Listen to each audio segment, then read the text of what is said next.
Gary DePaul with Unlabeled Leadership. Welcome to episode 16, Phyllis Millikan and Constructive Attribution. Let's get started. Leadership is founded on principles that guide how we behave towards others and even how we behave towards ourselves.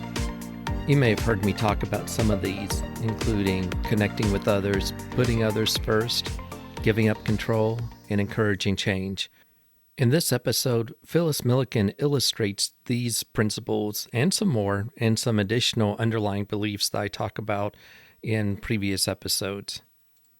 Back in the 20th century, or 2 decades ago, a little bit more than 2 decades ago, I met Phyllis at Arthur Andersen in St. Charles, Illinois. Back then, Phyllis stood out because of her uplifting attitude. In other words, she was just a good person. Well, thanks to the power of social media, I've been able to keep up with her, and much has changed since those Andersen days. Phyllis is now an executive VP at a company called SurePeople, and this is a company that specializes in talent development and analytics. SurePeople is an innovative organization, and with people like Phyllis working for them, I think they're worth watching. Because of how Phyllis champions and mentors people, I wanted to give her an opportunity to talk a little bit about her experiences with leadership. In particular, I wanted her to talk about her constructive and practical way of interacting with other people. Before starting, I'm going to admit something that has nothing to do with the show. Right now, while narrating, I have 2 cats lying on me. I really don't know how this is going to work out.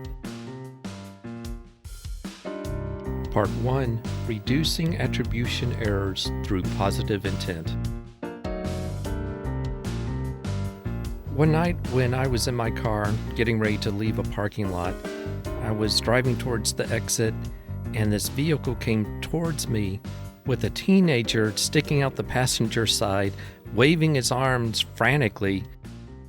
I didn't know what to do. In fact, I really thought this was not good. It turns out the teenager was trying to get my attention to let me know my lights were off. And that is the power of the fundamental attribution error. I attributed the intent without even knowing for sure what their intent was, and I assumed the worst. Phyllis shares a couple of stories about positivity that may help in reducing attribution errors. Here's Phyllis. I was working at an organization and we were working on a large-scale transformation. Tight timeline, multiple work streams, interdependencies, board level visible. And the work streams were split between myself and my peers, other leaders within the organization. And, like I'd mentioned, there were dependencies within each of the work streams. It also impacted many of the teams and organizations from a structure perspective. There was a level of protecting turf in some cases, or concern around who might be impacted. As you can imagine, there was a lot of emotion associated with the transformation. As I was working through these work streams, there were things that were not getting to me when expected on time. And, I just very transparently, I was getting frustrated. You're trying to ensure that you're meeting your own deadlines, that you're moving things forward, that you're not the weakest link, so to speak. I was having a discussion with my boss at the time. She just, she was really calm about it. So demeanor 1, striking for me. What I learned just in that instance was your demeanor and how you're reacting to a situation impacts how the other person is reacting, right? In terms of how they're feeling. The tendency is to begin to mirror what that person is projecting. Exactly. And she just simply stated, when I've been in similar situations, I try to presume positive intent and then engage in the discussion. The way I reacted was it genuinely caused me to pause and look at the situation entirely differently. It made me pause thinking, am I presuming malicious intent? And gosh, why would I be presuming malicious intent, right? Why would I be presuming somebody is intentionally trying to do something that is going to derail? Since that time, It's transformed how I react to things. And I pause when I'm frustrated now. I pause and I presume positive intent. I remind myself, hey, the situation is not someone trying to frustrate me. They're probably trying to do what I've asked for, deliver. And there's something else that's happening. Either I haven't communicated what I need clearly. There might be other circumstances that are in play. That's what I need to be seeking to understand where that disconnect occurred, so that way we could realign, versus coming at it with that sense of frustration. You don't know what you don't know. And if you don't know, you assume what you think you know, and then that's what gets you in trouble, not what's actually happening. Yeah. I will readily admit I am not perfect at it. There are times where I miss, but I do find myself doing that more often than not. It's genuinely helped, just in terms of my ability to connect, with my peers, my ability to think about the person versus the task and relating. That's helped to align and move things forward. It's the human condition. We tend to fill in the gaps when our brains don't like untold stories or unfinished stories or uncertainty. And so our brains like to fill in where we don't have information. It sounds like what you're doing is you're deliberately trying to fill in positive information, give the person the benefit of the doubt rather than assuming the negative. Exactly. And honestly, Gary, more often than not, there's the occasional situation where maybe, the intent wasn't all that great, but for the most part, there's something else that's going on. There is some form of a disconnect, or there's information that maybe I wasn't aware of. Genuinely pausing to really try to understand, it genuinely does help. And coming at it with a, hey, they're not trying to do anything evil. They're not trying to do anything bad or malicious, really does change the tone of the discussion. And at the same time, they're probably doing something similar that most of us do and assume that they're in a threatening situation where they need to protect themselves because of all this change without realizing what it is that you're trying to accomplish and what the real benefit is. And when we tell ourselves stories and get upset about the stories, then it causes all sorts of problems. So it sounds like you're circumventing sort of that mental process by assume that they have good intent, or they may even be defensive, and rightly so, that because they don't understand, and you're helping them understand the situation better and giving some clarity. Yeah, absolutely. Assuming positive intent can help with reducing attribution errors. Having a positive attitude can affect how you perceive your situations. Here's another story with Phyllis. I went to a Catholic high school. I was in a full-blown pity party for myself because I was not happy to be going to that particular high school. It was not my choice. My religious ed teacher came in, and he was just a positive force of energy. Came into the classroom and he said, every day I wake up and I make a choice. You could wake up and you could go, oh God, it's morning. Or you could wake up and, he punched his fist in the air, and you could say, good morning, God. That situation for me was so striking because it took me out of the pity party. It made me realize every single day you have a choice in terms of your attitude. You have a choice in terms of the way you approach your day. You have a choice in terms of the way you approach everybody around you. It sets the tone for how you live your life and what you personally believe you can do, what you believe the people around you can do, and the potential. I love it. You're showing what it means to have control and not assume that you don't have control. You have control over your attitude, how you approach things. How many times in the morning do you wake up and say, oh, God, I have to go to work today. I'm going to go there and just try to be miserable, Yeah. It's just how we approach things. Our attitude makes such a huge difference.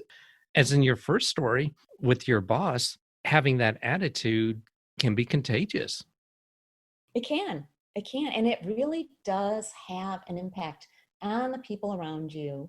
And, my observation through the course of my career is when you have an environment that you've got that positive kind of can-do attitude, not Pollyanna, but Yeah. hey, we can work towards or work out whatever the challenges are that we're facing. There's so much that can happen. Like the results are genuinely, they're incredible. The opposite, I've seen things just spiral. And when they do, there's another type of contagiousness. It affects other people. The whole ship, so to speak, starts to sink. Exactly. Now, imagine if someone decided for the next 32 days, when I wake up, instead of grabbing my phone and looking at my text messages and the news and so forth, I'm going to spend 5 minutes and position myself mentally to prepare for the day and do that for 32 days. The first 5 days, it may feel awkward, but by 32, it's not that you build a habit, but it becomes a cumulative effect. It takes at least 30 days or so for you to see the results and really experience the difference. I would agree. I mean, I think, these are small things that have a big impact. And I would say those two things, they really transformed, how I think about things. When I get myself into everybody's in situations, they happen to everyone where, things are not going exactly as you thought they would. It's also a way to pull yourself out of that mire. Mentally regrouping. Yeah. Part 2, Career Reflections. Decisions about career changes are not easy. Our brains don't like change, especially faced with uncertainty. Most of the time, we just let the situations dictate when change needs to occur. In Phyllis's story, this isn't the case. Again, here's Phyllis. Another organization, I was leading sales teams, and we were working through compensation plans. The organization that I worked for was relatively complex. There were a number of different business lines. We would get quotas from the multiple business lines, and we're trying to provide quotas based on specific solutions to our sales reps. And as we're working through the process, one of the things that I was coming to realize was that there were things about the way the process was working and the quotas were being identified that, quite frankly, became unattainable for the sales reps. And I genuinely became concerned about, what are we setting people up to fail? How do we make this a bit more equitable and balanced across the teams? I was passionate about it because, one of the things that I genuinely feel when you're working with your teams is if you are setting them up to fail, this goes beyond having stretch goals, but if you're setting them up to fail, you're failing as a leader. What you're telling me is that with these quotas, this is the level of sales that they would have to achieve in order to receive their Exactly. compensation. To achieve those things, either they have to do something unethical or give up, so It'll be a disincentive. And so what was said to me, Gary, was, Phyllis, you should care less. I was so struck by that because I'm like, one, I couldn't even reconcile it. Like, how do you care less about your people? And is it, and where is that okay? To me, it kind of crystallized, do I want to be a part of something where you don't really care about your people? And so for me, that became kind of a tipping point in terms of, do I want to be a part of that organization? One, can I make an impact? Before I leave an organization, I genuinely think, can I make change? Can I help to change the environment, the culture, in a positive way? If that's the reason that's driving me. And if I come to the conclusion that I can't, then I think, okay, again, it's about choice. Do I want to stay in this environment? Or do I want to go to some place that's a little bit more aligned to my values? And that's for me where, I think oftentimes there's a slow erosion that maybe sometimes is not even seen. And so I always try to kind of self-monitor, see what's happening around me to ensure that I'm not being moved to a place where, quite frankly, I am really misaligned my personal values with the organizational values. If you're in management, upper management in particular, if you cannot control the environment or manage the environment so people can present themselves at their best, then you have to ask yourself, is this the right place for me? Especially if, like you just said, the values that you would subscribe to or aspire to conflict with what's going on around you with management and executives and the way things are going. Yeah. And in this situation, because I honestly, one of the things that I take the most pride in throughout the course of my career are some of the folks that I have coached and mentored throughout the years that have really excelled and succeeded in their own personal careers. I recognize they've done that, but I take a little piece of pride at their success. Being placed in an environment where I felt like, gosh, I'm really struggling with how I would coach or inspire to something that genuinely, quite frankly, the math didn't work. Gotcha.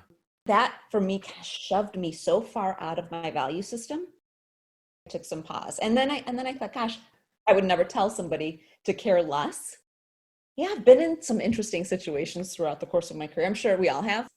Yeah, and it's hard for you and for all of us if we're in a position where we have the opportunity to coach, to mentor, to champion other people. There is a certain amount of being proud of the person and enabling them to be at their best. If we're in an organization, a situation where we're not able to do that, then I think you're right. We have to take pause and say, is this the right place for me? And should I move on to where I can make a bigger difference? Right. And it's okay at that point, right? And it's like giving yourself the permission. It's okay to ask that question. It's okay to evaluate. It's okay to move. And It's often okay. I've seen people, just stay and be miserable.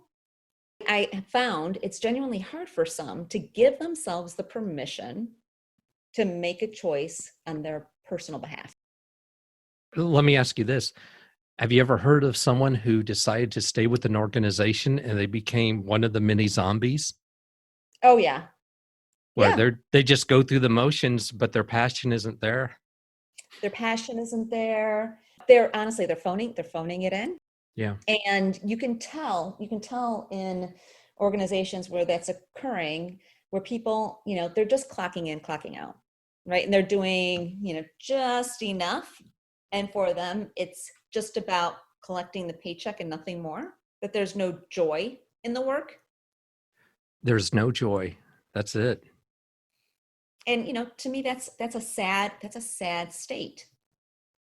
Yeah, I honestly, I found myself really fortunate currently in the environment that I'm at, because it's very collaborative. It's very collegial.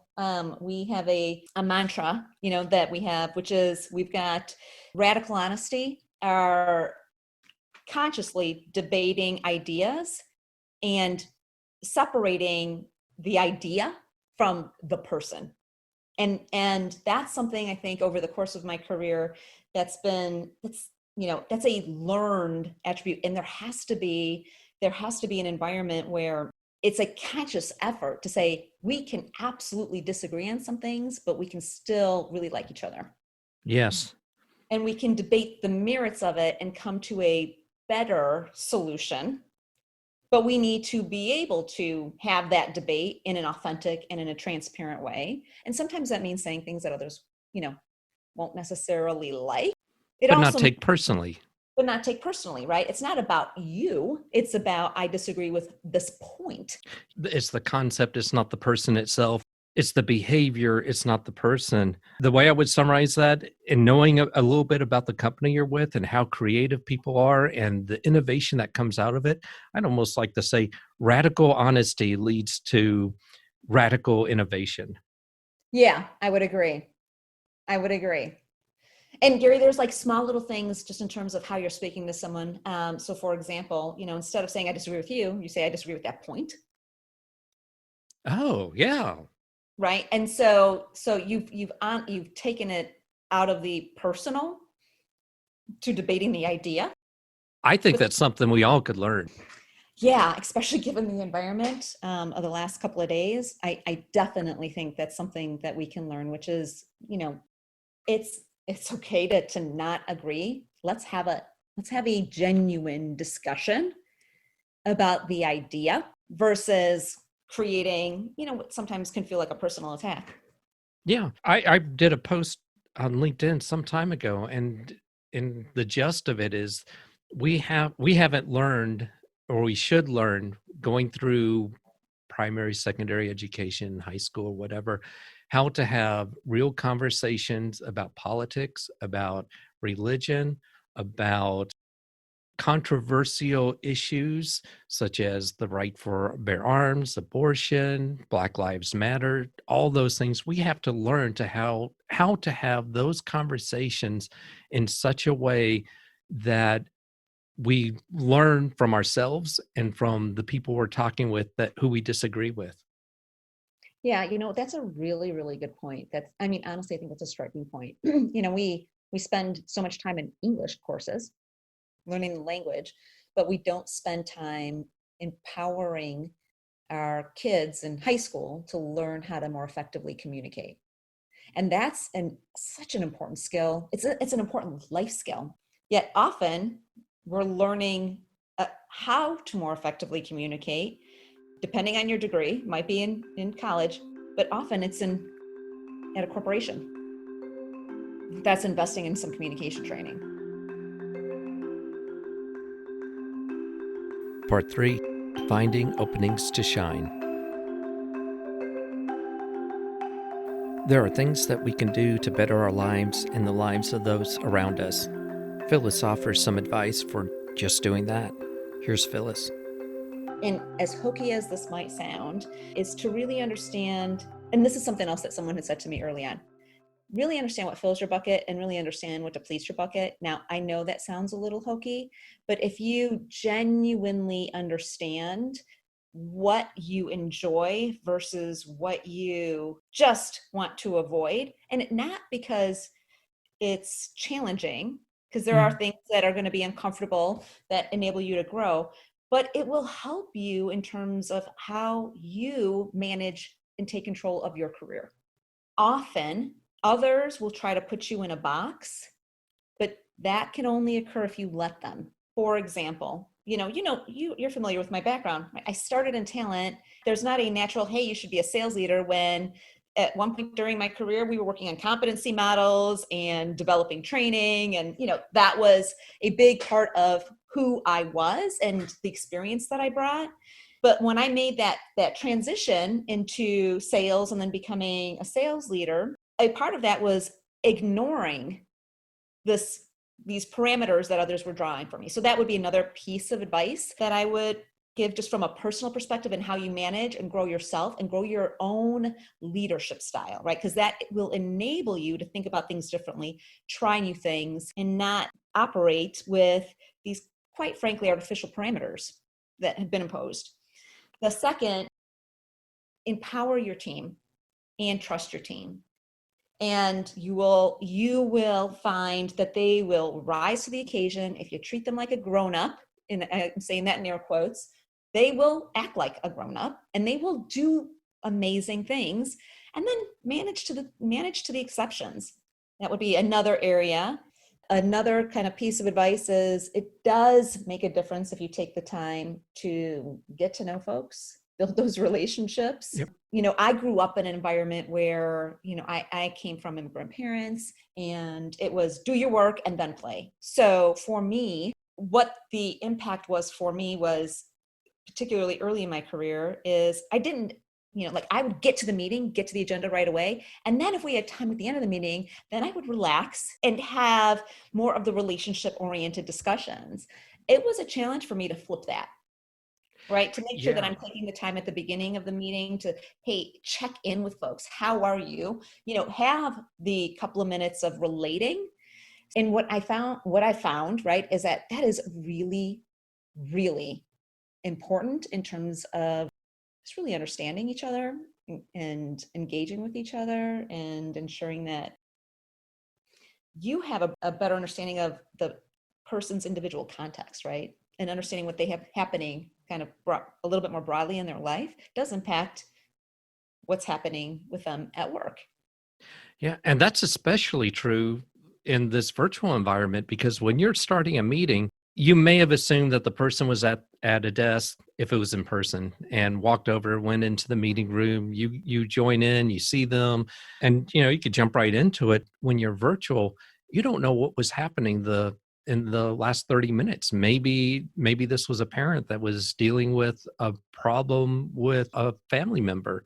So checking in and just making sure they're in the right place. It seems like there's giving them an opportunity to check in with you, so to speak, with what their mental state is and how they're doing. And sometimes being able to express that opens it up to where they're ready to start. That someone understands, this is cool, I'm happy. Let's get to it now. Yeah, absolutely. And I would say, Gary, the higher level you become as a leader, it becomes even more important, because the team that you're leading and managing, they don't have that opportunity to get to know you unless you create the opportunity for them to get to know you, investing in that time for them to get to know you. Otherwise, there can be pretty significant negative consequences, right? So if they're only seeing you kind of in your mission mode and you're really focused on the priorities mode, that you can be creating unintentionally a scary environment, which would have the exact opposite effect that you probably intend. There's no leader that I know of that doesn't want to excel at leadership. And sometimes it's being vulnerable, being transparent and admitting mistakes.